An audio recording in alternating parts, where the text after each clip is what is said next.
Oddaja Aktualno, tokrat snemamo na sedežu Regionalne razvojne agencije Zasavje. Naš sogovornik je direktor Jani Medvešek. Gospod Medvešek, kako ocenjujete delovanje Regionalne razvojne agencije v zadnjih letih? Je po vašem mnenju upravičila pričakovanja lokalnih skupnosti? Ja, lepo zdrav, gotovo. Jaz mislim, da je upravičila. Mi smo ogromno naredili v teh letih, ogromno enih projektov. Povečali smo ekipo, kadrovsko smo se okrepili, poleg tega smo tudi glede na obseg prometa kar za 3-krat povečali poslovanje, tako da tudi na finančnem področju zelo uspešno delujemo. Vzpostavili smo sodelovanje s številnimi deležniki v regiji, tudi zunaj regije, tudi z državo, tako da smo vpeti v ogromno tudi mednarodnih projektov, sodelujemo tudi zelo dobro z občinami, vzpostavili smo tudi v okviru tega centra za pravični prehod neke redne oblike sodelovanja, tako da lahko rečem, da smo gotovo zelo uspešno začrtali to pot, po kateri želimo peljati regijo naprej v prihodnosti. V preteklem letu ste večino aktivnosti posvetili vzpostavitvi centra za pravični prehod Zasavja. Pravkar se nahajamo v novi pisarni tega centra, torej v dejansko novem centru. Vzpostavili smo tako kadrovsko ta center za pravični prehod, kot tudi infrastrukturo, vse pripravili in pa seveda, kar je pa najpomembneje, vzpostavili tudi to sodelovanje med samo Evropsko unijo, državo, lokalnimi skupnostmi, tako da center zdaj že uspešno deluje, opravlja torej funkcijo informiranja, obveščanja deležnikov, povezovanja med Evropo, državo in lokalno skupnostjo, tako da smo tudi vzpostavili že kar nekaj neposrednih kontaktov s potencialnimi deležniki, tako da zelo dobro deluje tudi ta center. V preteklem letu ste med drugim znotraj tega sklada za pravični prehod oziroma centra za pravični prehod Zasavja izvedli kar nekaj delavnic. Nekatere so bile namenjene tudi v bistvu projektnim vodjem za pravični prehod. Kaj dejansko to pomeni? Dejansko to pomeni, da želimo mi z vsemi temi delavnicami in z vso to, poimenovali smo jo Akademija pravičnega prehoda, dejansko pripraviti potencialne upravičence in vse deležnike v procesu pravičnega prehoda na prihajajoče razpise in torej na samo preobrazbo regije. Gre za to, da si pridobijo čim več potrebnih znanj, da se bodo lahko uspešno prijavljali na razpise in da bodo lahko uspešno dosegali te pogoje, ki jih sklad za pravični prehod zahteva, torej ustvarjanje novih delovnih mest, razogljičenje regije in pa dejansko trajnostni razvoj. Poleg tega ste pa tudi s Centrom za nevladne organizacije pripravili delavnico, ki je bila namenjena pa dejansko vsem, ki niso vpeti v gospodarske tokove, ampak to so posamezniki, društva, ki pa bi lahko tudi bili na nek način deležniki pri pridobivanju sredstev. Kakšen je bil izplen te delavnice? Gre za to, da sama društva neposredno se bodo težko prijavljala na razpise, ker bodo te pogoje, ki jih razpisi zahtevajo, težko dosegali, torej zaposlovanje, razogljičenje in tako naprej. Mi pa jih vidimo seveda kot zelo pomembne partnerje, bodisi tako, da se vključujejo v konzorcije z gospodarskimi družbami, predvsem pa zato, da pomagajo pri ozaveščanju, ker pri tem celotnem pravičnem prehodu Zasavja ne gre zgolj za ta sklad za pravični prehod in torej s tem povezane razpise, gotovo je to najbolj zanimivo seveda zaradi neposrednega financiranja, ampak pomembno je tudi, da se kot družba preobrazimo v to smer pravičnega prehoda, v smer trajnostnega razvoja, zelenih tehnologij, digitalizacije in tako naprej. Omenili ste razpise. Prvi razpisi so zunaj.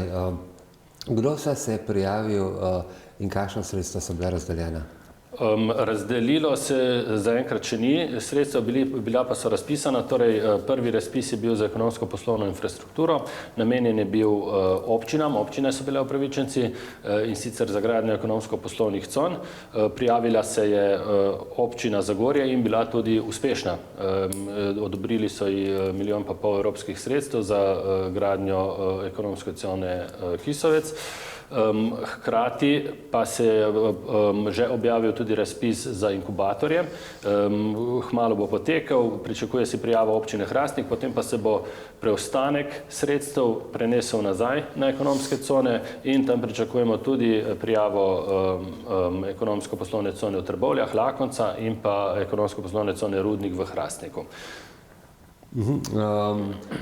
Precej raznolika pot tega denarnega toka, ampak znotraj vseh teh razpisov, ki so trenutno v pripravi ali pa že v teku, je tudi v decembru padla odločitev, da bo v Zagorju zaživel center za brezogljične tehnologije,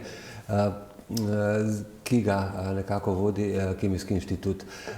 To je del tega pravičnega prehoda. Tako je, to je del, vendar ta projekt ni šel na razpis, ampak se je potrdil z neposredno potrditvijo operacije, ker je bil prepoznan kot strateški projekt za zasavsko regijo, tako strani Evropske unije predvsem, pa tudi države in same lokalne skupnosti. Gre za izjemno pomemben projekt za našo regijo, zaradi tega, ker prinaša ne zgolj prvo znanstveno raziskovalno inštitucijo v zasavski regiji, pač pa tudi nek takšen psihološki učinek, jaz rečem, kar pomeni, da je signal za mlade, tako kot druge regije, se tudi naša seveda sooča z begom možganom, torej signal za mlade, da lahko svojim znanjem uspešno delujejo tudi v domači regiji. Center bo razdeljen na dva dela, prvi bo baterijski del, drugi del pa bo za raziskovanje vodikovih tehnologij, ki so seveda zdaj prihodnost in pa zajema CO2. Torej, mladi kadri bodo imeli možnost ostati v Zasavju, v Zagorju v tem primeru. Koliko delovnih mest bo pa namenjeno mladim raziskovalcem oziroma vsem, ki bi želeli soustvarjati brezogljično skupnost?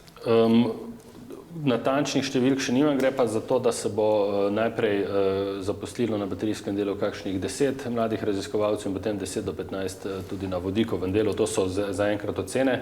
Gre pa seveda za vrhunski kader, za najvišje izobražene kadre, nekaj pa bo seveda tudi pač režije in podpore. S tem, ko je odločitev padla, kdaj pa se pričakuje pričetek obratovanja? Kemijski inštitut je tik pred novim letom prejel tudi že prva sredstva za predfinanciranje, tako da se bojo aktivnosti že tečejo in bojo stekle zdaj takoj v tem letu in potem se pričakuje vzpostavitev tega centra dokončno v letu 2025. Pa se vrnimo še malce na poslovne industrijske cone, obrtno-poslovne industrijske cone. V Trbovljah na Lakonci bo zaživela verjetno ena največjih ne samo v Zasavju, ampak tudi v Sloveniji. To je tako imenovano mesto akrobatov.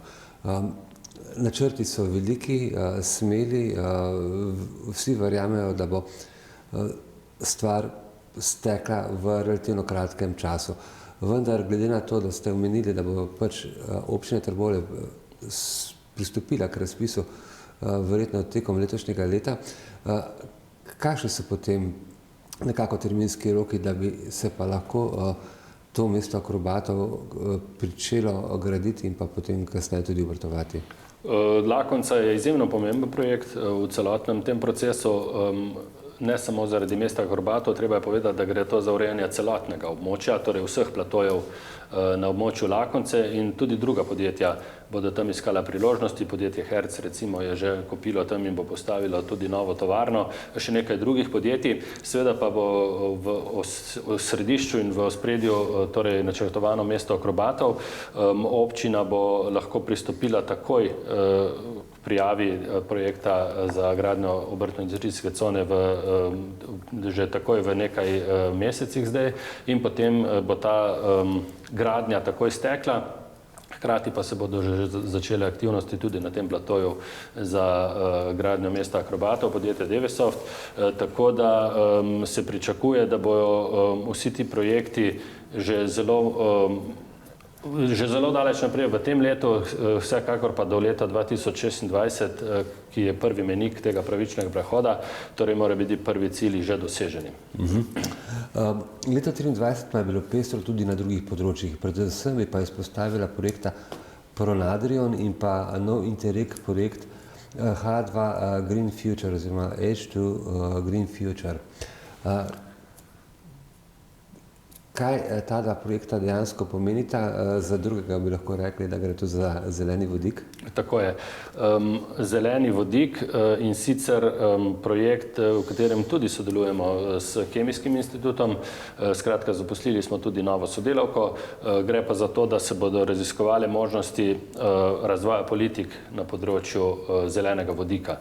Vemo, da je zdaj vodik torej energent prihodnosti, tako da mi smo ves čas vključeni že v te zgodbe, tudi v oblikovanje konzorcija za malo vodikovo dolino. Prejeli smo tudi pomoč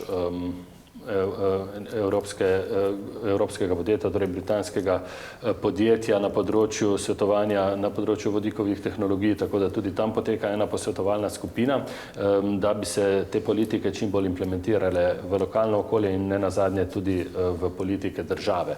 Drugi projekt Pronadrion je zdaj v fazi prijave. Prvo fazo smo prestali, gre pa dejansko za nadaljevanje projekta Pronakul, torej za ohranjanje naravne in kulturne dediščine na našem območju. Vse občine so v ta projekt zasavske vključene, tako da je tudi na tem področju vidno sodelovanje med regionalno razvojno agencijo in lokalnimi skupnostmi in pa seveda prizadevanje, tako kot sem že prej omenil, da gre vse skupaj v smer torej zelene trajnostne prihodnosti. Pa greva v leto 2024. Aktivnosti Centra za pravični prehod se bodo nadaljevale. Nekaj sva že omenila, ampak dajva izpostaviti 2 do 3 glavne poudarke. Torej, nadaljujemo z uspešnim delom. Glavni poudarki bodo seveda zdaj na pripravi in čakanju, kako bi rekel, na nove razpise. Torej, zdaj so na vrsti podjetja, gospodarske družbe in prvi razpis torej za produktivne naložbe pričakujemo že zdaj nekako v prvem kvartalu tega leta, potem še razpis za raziskave in razvoj. To bo vse ločeno za velika podjetja in pa za mala in srednja podjetja. Naša vloga je tukaj zelo pomembna, saj mi dajemo mnenja na te razpise, torej da ocenimo, ali so ti razpisi primerni za naše okolje, za lokalno skupnost. Sledil bo tudi razpis za obnovljive vire energije, potem pa veliko delamo tudi zdaj s šolami zasavskimi. V preteklem letu smo jih v okviru pravičnega prehoda peljali na Nizozemsko, na izobraževalno konferenco, kjer so tudi razvijali svoje ideje o programih izobraževanja, kajti zelo pomembno je, da v celoten proces pravičnega prehoda vključimo vse od najmlajših naprej in pa tudi z Ministrstvom za delo oziroma z Zavodom za zaposlovanje. Na tem področju pa delujemo na pripravi smernic, ki bodo služile za razvoj kompetenc zaposlenih v Zasavju. Načrtujemo tudi eno večjo mednarodno konferenco na področju pravičnega prehoda in pa seveda še naprej sodelovanje z lokalnimi deležniki. Seveda pa skrb za razvoj podjetništva poteka tudi v obliki izobraževalnega projekta PONI. Kaj točno je to in pa kaj prinaša? To je pa drugi največji projekt, ki ga zdaj začenjamo oziroma smo ga že začeli v tem letu. S 3. januarjem je v projekt vstopila prva skupina mladih podjetij. PONI pomeni podjetno nad izzive. Gre pa pravzaprav za projekt, ki je nastal v Zasavju in je nekaj vrste nadaljevanje projekta Podjetno v svet podjetništva. In gre za to, da se tisti, ki želijo stopiti na samostojno podjetniško pot, za 4 mesece zaposlijo pri nas na regionalni razvojni agenciji, med tem časom pa razvijajo svojo podjetniško idejo in se hkrati izobražujejo na vseh področjih, ki pridejo prav mladim, ni nujno, da so mladi, torej novim podjetnikom. Tako da je pa glavni cilj seveda, da potem po tem programu odprejo svoje podjetje in nadaljujejo svojo samostojno podjetniško pot. Pa je odprtje podjetja pogoj za to, da se Ne, je pa med našimi kazalniki, tako da mi skušamo izbrati v projekt take, ki imajo potencial in ki računamo, da bodo dejansko podjetje odprli. Verjetno kadri v regionalni razvojni agenciji ne zadostujejo izobraževanju vseh teh bodočih podjetnikov. Verjetno ste iskali tudi zunanje sodelavce. Tako je, odprli smo tudi poziv, da se lahko v bazo torej vseh teh zunanjih izvajalcev vpišejo tudi zunanji izvajalci, potem pa bomo glede na potrebe posamezne skupine, odvisno kakšne vrste podjetij nameravajo ti udeleženci odpreti, potem tudi sodelovali z zunanjimi izvajalci, ki imajo seveda gotovo več znanja na posameznih področjih in pa tudi strokovni pristop, tako da glavni cilj je, da ti udeleženci dobijo najkakovostnejše znanje, ki je tukaj na voljo. Za zaključek pa poveva še kakšno stvar, ki je mogoče v tem trenutku skrita. V letošnjem letu, v naslednjem letu bo Regionalna razvojna agencija zagotovo presenetila še s katero novostjo. Lahko mogoče namignete? Ja, načrtujemo še kar nekaj projektov, tako da tudi na področju vodika, kjer je velika prihodnost, in tukaj bo tudi iz strani Evrope namenjenega veliko denarja, tako da računamo, da bomo na tem področju naredili še kar veliko premikov. Gospod Medvešček, hvala za izčrpen odgovor in pa srečno. Hvala lepa.